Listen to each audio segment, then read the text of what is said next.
Bonjour toi, aujourd'hui je voudrais te parler de la proclamation des 3 anges d'Apocalypse 14 qui est annoncée juste avant le retour de Jésus. C'est d'ailleurs lui-même qui prévient que cette bonne nouvelle sera prêchée dans le monde entier pour servir de témoignage à toutes les nations et qu'alors viendra la fin. Ces 3 messages des anges sont des messages de fin des temps qui doivent être donnés avant la venue du Christ. La proclamation de ces messages a commencé avant le début du jugement de l'Église en 1844 et se poursuivra jusqu'à la venue du Christ. Les 3 anges symbolisent la proclamation des messages de fin des temps que le peuple de Dieu doit donner au monde en préparation du retour imminent du Christ. Alors qu'Apocalypse 13 montre l'œuvre de Satan dans les derniers événements, Apocalypse 14 montre l'œuvre du peuple de Dieu avant le retour de Jésus. Cette église dont il est question dans le chapitre 18 est chargée de prophétiser à nouveau après une période amère de déception.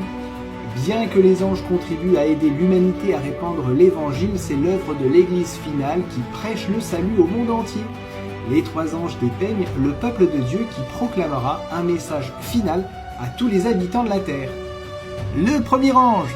L'essence du message du premier ange est l'évangile éternel. Il doit être prêché à toutes les nations, tribus, langues et peuples. C'est un message universel qui doit être proclamé à haute voix. Cette communication comporte 3 parties.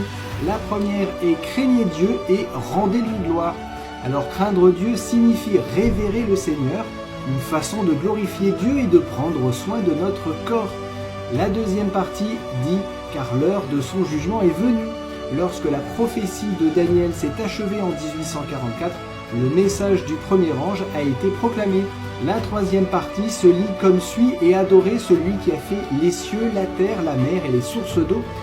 Voici une référence claire au 4e commandement qui déclare le sabbat du 7e jour comme mémorial de la création. Le dernier avertissement de Dieu au monde est d'adorer et d'obéir à ses commandements, et cela contraste fortement avec la bête et le dragon qui recherchent l'adoration et l'obéissance de toute l'humanité. Le deuxième ange.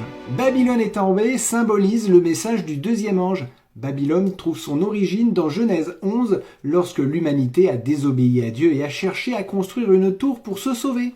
Babel, en rapport avec Babylone, signifie confusion.